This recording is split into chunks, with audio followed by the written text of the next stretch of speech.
Hello, this is Mark Sabatella from Outside Shore Music.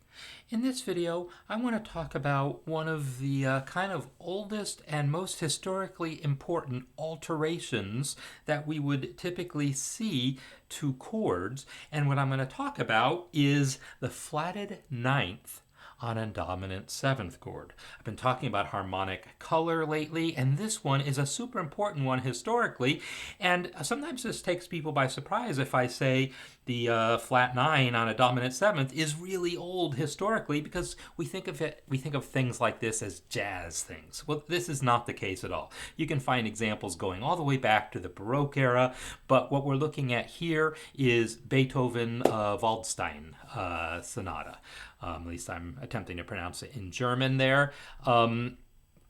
So if we take a look at the development section of this piece, starting right around here, I'm going to play this thing as we see it. Now we have a D chord, right? This is a D major triad. And then in the next measure, I'm right here now. Oops. So, what do we have here? Still a D chord, D, F sharp, A, but right at the beginning of the measure, there's that flatted ninth. D, A, D, F sharp, A, C, which appears right there in that octave, and E flat, very prominently in the melody. And it's not a fluke. If we keep going on from there, we're going to see this get used a lot. Here it comes again. And now, if I keep going, what we're eventually going to find is he's going to take that same thing and move it through other keys. Check this out. If we start in this measure over here, we have, there's our G minor chord now. This is G7 with that flatted ninth on it. And then in this case it goes on to a C minor chord. All right, and then there's more examples further. He then has a C7 with a flat nine going to an F minor chord later. So why does this happen? Well, it happens, well, first of all, let's say, what do I mean by a flatted ninth? Well, a G7 chord is this. If we just talk about a ninth, it's usually the major ninth interval, this guy here, a whole step above the root. If we have this note here, half step above the root, that's what we call a flatted ninth. And the reason why Beethoven is using it is he is using that to get to the C minor chord that follows.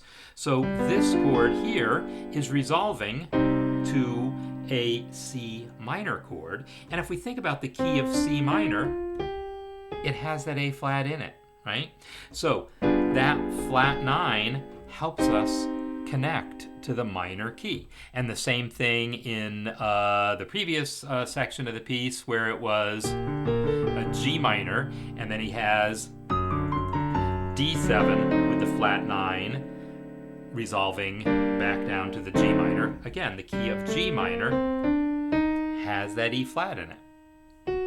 We use a harmonic minor scale. So that flatted ninth on the 5 chord kind of goes with the key. If you're in the key, if you're in a minor key, like G minor, and you play a 5 chord, like D7, that flatted ninth, E flat, is in the key. So it really feels very natural to have that note as an E flat rather than, say, an E natural.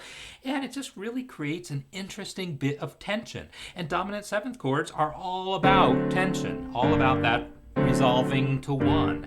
Putting that flat nine on it just gives it that much more tension. If we want to talk about historically where that comes from, it really comes from thinking about a fully diminished seventh chord built on scale degree 7, and then also just throwing a 5 in there also. They're kind of related. So there's all sorts of theory we can get into here, but mostly I just wanted you to see a really famous classic example of that use of a flat 9 on a dominant seventh chord in this case, Beethoven.